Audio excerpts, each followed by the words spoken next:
මම සුරංගමරකෝන් මම ගොඩ බලාපොරොත්තුවෙන් හිටියා කුෂිකාර්මිකන්සේ රැකියාවකට විදේශගත වෙන්න.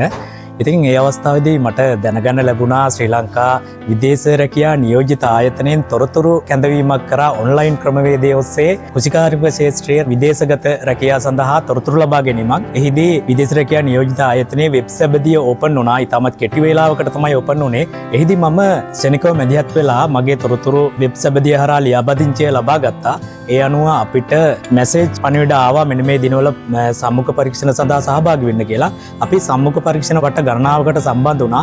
ඒ වගේම කොරියානු ජාතිකයන් සමග ඒ රටේ නියෝජිතයන් සමග අපි සම්මුඛ පරීක්ෂණ වලට මුහුණ දුන්නා. ඒ අනුව කොරියාවේ E8 ඍතුමය වීසා කාණ්ඩය යටතේ කොරියාවට යෑමට මට අවස්ථාව ලැබිලා තියෙනවා. ඉතින් මේ සම්බන්ධයෙන් ශ්‍රී ලංකා රජය සහ කොරියන් රජය යන දෙක එකතු වෙලා අපේ ශ්‍රී ලාංකික තරුණ පිරිසට කොරියාවේ E8 කියන කෘෂිකාර්මික රැකියා අවස්ථා ලබා දීමට මැදිහත් වුණ පාර්ශවයන් වෙනුවෙන් විශේෂයෙන් මම අපේ ශ්‍රී ලංකා රජයට ස්තුතිය ප්‍රකාශ කරනවා. හේතුව අපෙන් පස්සේ තව පිරිසක් කොරියාවට යන්න අවස්ථාව ලබා දීමට අප කැපවීම පිළිබඳ නැවත වතාවක් මම මේ රජයට ස්තුතිවන්ත වෙනවා. ඒ වගේම E8 ඍතුමය වීසා කැටගරි එක යටතේ කුෂිකාර්මික රැකියා අවස්ථාවන් ලබා දීම සම්බන්ධයෙන් මේ වෙලාවේ මතක් කළ යුතුම ආයතන දෙකක් තියෙනවා. ඒ තමයි අපේ ශ්‍රී ලංකා විදේශ සේවා නියුක්ති කාර්යාංශයේ සභාපති ප්‍රමුඛ නිලධාරී මඩුල සහ ශ්‍රී ලංකා විදේශ රැකියා නියෝජිත ආයතනයේ සභාපතිතුමා ප්‍රමුඛ නිලධාරී මඩුල්ලට මගේ විශේෂ ස්තුතිය ප්‍රකාශ කරන්න කැමැති. මේ සම්බන්ධයෙන් ඉතාමත් විශාල කැපකිරීමක් කළා වෙහෙස මාංශ වෙලා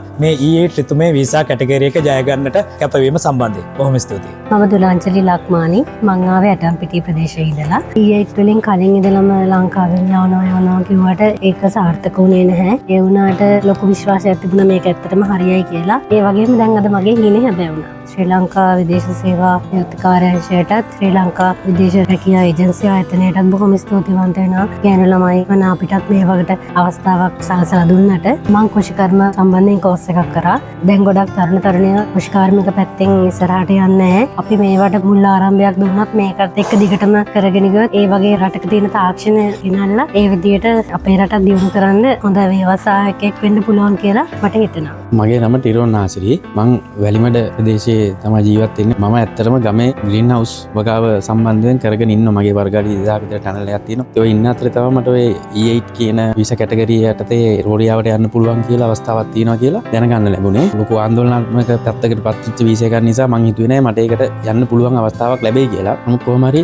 වෙබ් එකේ නම් කැඳවලා කොහොම හරි ඉන්ටර්වයුව දෙකක් තියලා ඉන්ටර්වයුව වලින් අවසාන 16 දෙනා අතරට මම ඇත්තටම තේරිපත් වෙලා තියෙනවා. ඒක ගැන ඇත්තටම ලොකු සතුටක් දැනෙනවා. මොකද ඇත්තටම ප්‍රායෝගිකව ක්ෂේත්‍රේ නිරලා ඉන්න කට්ටියට කිසිම වෙන බාහිර බලපෑමකින් තොරව ඒ සුදුසුකම ලැබිච්ච එක ගැන ඇත්තටම සතුටුයි. බලාපොරොත්තුව තමයි දැන් මම කරගෙන යන ග්‍රීන් හවුස් වලට ලංකාවේ තියෙන තාක්ෂණය පාවිච්චි කරලා තමයි දැනට කරගෙන යන්නේ. කොරියාවේ තියෙනවා යාළගේ හොඳ තාක්ෂණය තියෙනවා කියලා බලලා තියෙනවා YouTube එකේම. ඇත්තට මේ තාක්ෂණය ගෙනල්ලා ලංකාවේ ඒ තාක්ෂණය පාවිච්චි කරලා සාර්ථක ග්‍රීන් හවුස් වගාවක් කරගෙන යන්න තමයි මට ඕන. ඉස්සලා මේ E8 එකේ තිබ්බ ආందోලනාත්මක තත්ත්වේ निराකරණය කරලා දීලා අපිට ඒ සම්බන්ධ පාර හදලා දුන්න ප්‍රධාන මැති ඇමතිවරුන්ට ඉස්සලාම ස්තුති වෙනවා. ඒ වගේම අපේ විදේශ සේවා පෞද්ගලික ආයතනයේ නාවල ඒජන්සියේ ක්‍රූ එකක් ඉන්නවා. එයාලට විශේෂ ස්තුතියක් දෙන්න ඕන. මොකද අපි පෞද්ගලික එයාලගේ ඥාතියෝ වගේ අපි ගැන හොයලා බලලා අපිට මේ අවශ්‍ය දේවල් එයාලා සම්පාදනය කරලා දුන්නා. එයාලගේ පෞද්ගලික රාජකාරියක් විදිහට සලකලා අපිට සෑහෙන සහයෝගයක් දුන්නා. ඒ නිසා ඒ සියලුම දෙනාට